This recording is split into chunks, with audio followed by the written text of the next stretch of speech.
Halo guys, balik lagi dengan saya Rizky. Kali ini kita akan mereview OS portingan dari Xiaomi. Ya, ini adalah MIUI versi terbaru, yaitu MIUI versi 12.5. Oke, pertama kita lihat dulu bagian tentang Android-nya. Oke, dan MIUI 12.5 ini menggunakan base Android 11 dengan menggunakan kernel 4.4.205 strict.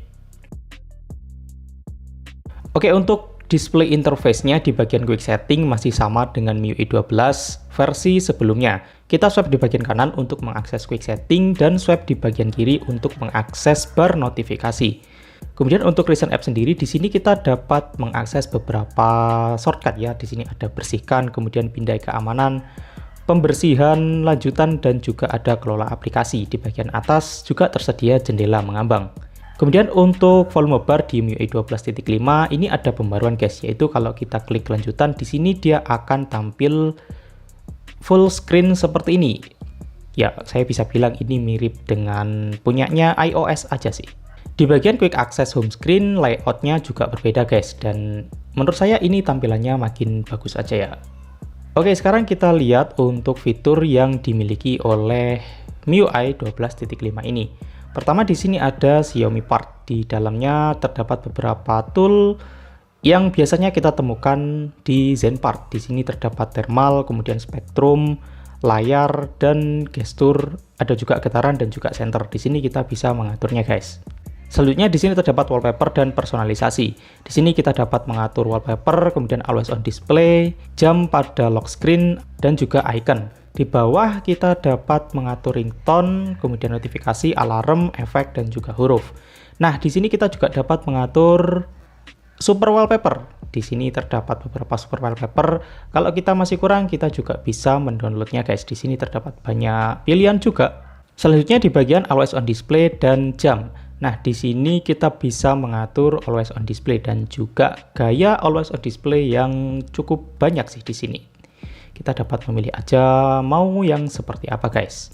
Di sini terdapat model jam klasik, analog, kemudian juga ada model beberapa kartun ya di sini. Kita bisa memilih aja.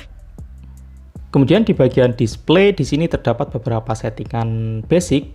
Di sini kita bisa memilih dark mode dan juga mode terangnya. Di bawahnya kita juga dapat mengatur reading mode, kemudian font setting dan lain-lain sebagainya. Kemudian tap dan tahan di bagian home screen. Di sini kita juga dapat mengakses shortcut guys. Di sini terdapat wallpaper, widget dan juga setelan. Untuk wallpapernya ya terdapat cukup banyak seperti yang telah kita ulas tadi. Selanjutnya yaitu di bagian performa. Oke, pertama saya tes dengan menggunakan Geekbench 5 dan hasilnya OS ini mendapatkan 316 untuk single core. Ini merupakan skor yang sangat tinggi untuk custom ROM guys. Karena biasanya di beberapa custom ROM kita cuma mendapatkan skor 200-an aja. Namun di sini untuk multicore-nya cukup rendah yaitu 976. Biasanya di beberapa custom ROM kita mendapatkan 1000 skor. Selanjutnya saya tes dengan menggunakan GPU benchmark dan OS ini mendapatkan 456.000 skor. Ini angka yang cukup tinggi sih. Selanjutnya saya tes juga dengan menggunakan CPU throttling dan hasilnya seperti ini. Untuk performa grafiknya di sini cukup stabil, tidak ada penurunan yang signifikan, cenderung rata ya. Kemudian untuk performanya, nah di sini cukup rendah sih untuk performanya. Untuk maksimalnya ada 101,604 GHz, rata-ratanya ada di 92,256 GHz, dan minimalnya ada di 81,283 GHz. Oke, selanjutnya kita dapat bermain PUBG Mobile dan di sini untuk settingan grafiknya di sini kita dapat men-setting di HD dan juga high. Namun kita juga bisa bermain di smooth, kita akan mendapatkan 90 fps. Ya, di sini kita bisa bermain PUBG Mobile dengan settingan defaultnya 90 fps. Oh ya, di sini saya tidak menambahkan apapun ataupun men-setting apapun guys, dan ini settingan bawaan dari OS ini 90 fps. Cukup keren sih untuk bermain PUBG. Dan di sini saya menggunakan Asus Zenfone Max Pro M1 di RAM 332GB untuk bermain PUBG di 90 fps cukup oke, untuk grafiknya mantep banget. Namun ketika saya menggunakan settingan di 90 fps, tidak lama bermain HP saya menjadi sangat panas. Jadi saya lebih nyaman untuk bermain di smooth high aja. Oke, kemudian saya tes untuk bermain ASPAP 9. Nah, di sini untuk settingan grafiknya ada di low, dan saat pertama kali main game Aspal 9 ini berjalan cukup oke. Namun lama-lama ini nge-lag-nya parah banget hingga game ini seperti tidak dapat dimainkan ya. Parah banget deh pokoknya untuk nge-lag-nya.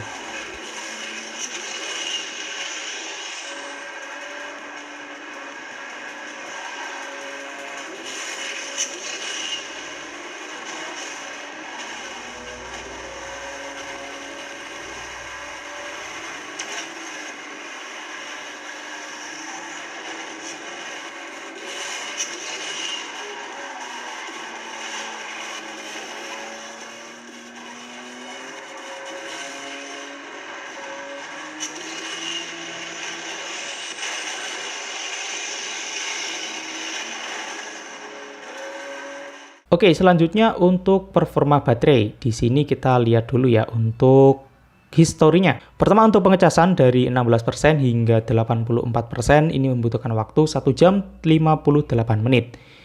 Ini kecepatan pengecasan yang masih normal dan masih standar aja sih. Kemudian untuk penggunaan baterainya dari 92% hingga 45% dengan screen on time 3 jam 45 menit.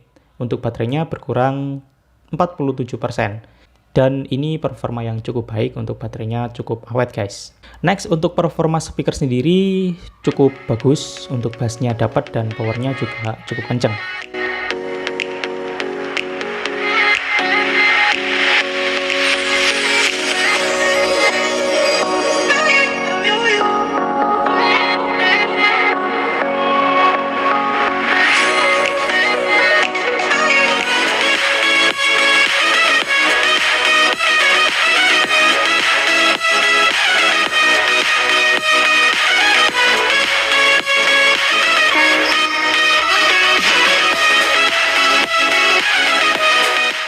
Oke, selanjutnya untuk kamera, karena ini OS portingan dari Xiaomi, jadi kameranya ini menggunakan kamera milik Xiaomi guys. Di sini terdapat beberapa mode, ada foto, potret, dan di lainnya di sini kita juga dapat menemukan settingan 48 megapiksel. Namun saya yakin sekali kalau ini cuma tulisan aja ya, khususnya di HP saya, karena untuk hardware kamera saya belum support 48 megapiksel. Oke, selanjutnya untuk kekurangan OS ini. Pertama yaitu OS ini terasa cukup berat saat kita berpindah-pindah aplikasi maupun dipakai untuk multitasking. Kelemahan yang kedua yaitu di bagian sinyal WiFi, dan OS ini tidak begitu bagus dalam menangkap sinyal WiFi. Oke, kelemahan selanjutnya yaitu di OS ini untuk bahasa Indonesianya itu tidak bisa menyeluruh. Padahal di sini saya sudah men-setting bahasanya itu di bahasa Indonesia. Namun di bagian setting di sini masih menggunakan bahasa Inggris. Dan saya nggak tahu, mungkin teman-teman ada yang tahu gimana men-settingnya. Namun di bagian home screen, di nama-nama aplikasi ini sudah berganti ke bahasa Indonesia. Untuk di bagian setting aja ini masih full bahasa Inggris guys. Oke, selanjutnya untuk penginstalan, pertama kita masuk di recovery. Di sini saya menggunakan Orange Fog Recovery. Kemudian kita lakukan wipe guys. Di sini kita pilih Dalvik, Change Data System dan juga vendor. Kemudian kita swipe ke kanan untuk proses wipe data. Selanjutnya kita lakukan format data, dan di sini kita klik yes dan kita klik OK. Oh ya, setelah format data ini semua file yang ada di HP kita nanti akan terhapus guys. Dan di sini kita harus melakukan format data. Karena sebelumnya saya sudah menginstal OS ini tanpa melakukan format data dan hasilnya HP saya menjadi bootloop, tidak bisa masuk ke home screen. Dan setelah saya melakukan format data bisa masuk ke home screen guys. Oke, setelah proses selesai kita masuk ke file, dan di sini kita cari untuk OS kita, kemudian kita swipe ke kanan untuk proses penginstalan. Setelah proses penginstalan selesai, kita bisa pilih reboot system dan kita tunggu aja hingga masuk ke menu HP kita. Oh ya, untuk booting pertama kali ini memang agak lama ya.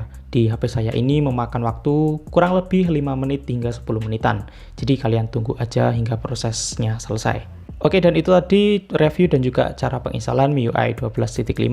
Kalau kalian suka dengan video ini, jangan lupa untuk subscribe channel ini dan juga like pada video ini guys. Oke, dan sampai jumpa di video selanjutnya.